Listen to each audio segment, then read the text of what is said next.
@KIMJONG_JU. Beaucoup de réactions sur mon tweet, des mecs me demandent des infos et c'est cool, donc je vais étayer un peu et faire un topo plus complet suite à mon expérience sur la vasectomie. A vasectomy's a medical procedure,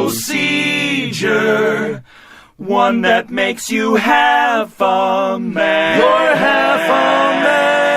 Pourquoi ce choix ? Il se fait plutôt quand on est à peu près sûr de ne plus vouloir d'enfants. Par ailleurs, dans un couple hétéro, la contraception repose en immense majorité sur les femmes. C'est injuste et c'est une manière de partager les responsabilités. Est-ce que c'est définitif ? En théorie, non. Il peut y avoir une reconstruction, mais l'idée, comme je le disais, c'est de la faire quand on considère avoir eu assez d'enfants. On va pas faire collection non plus. De toute façon, on procède à une conservation de gamètes au cas où. Notez que la conservation d'ovules est beaucoup plus contraignante pour les femmes. Injection d'hormones, prélèvement chirurgical, les hommes, une paluche et hop. Je glisse au passage qu'on peut en profiter pour faire un don de spermatozoïdes. Les besoins sont énormes, donc n'hésitez pas. Combien ça coûte ? C'est remboursé par la Sécu. Moi, j'ai juste eu un petit dépassement d'honoraires de l'urologue, quelques dizaines d'euros. Au final, ça coûte rien.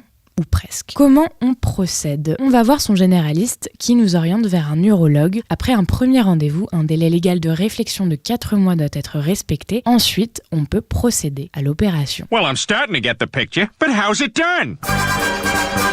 You make a small incision in the scrotal skin.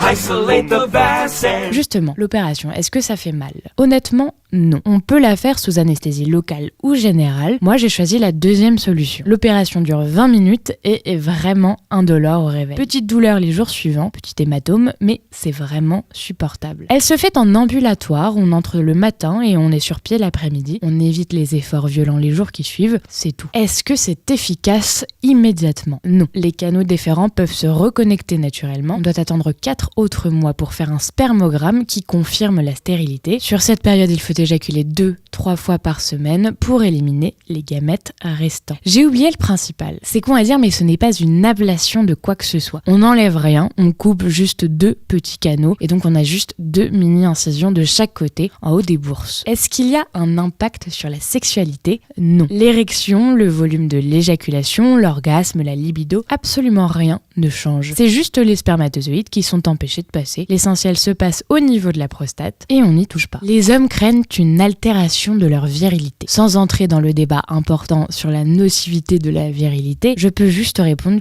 que c'est dans la tête, puisqu'on n'est pas castré. Je pense avoir dit le principal. Vraiment, posez-vous la question, considérez le geste. C'est anodin et ça décharge votre compagne d'un poids bien supérieur à cette très simple intervention. Prenez vos responsabilités. Say goodbye to manhood. Say goodbye to babies. Say goodbye to kids like Meg. Vacuum out your sack.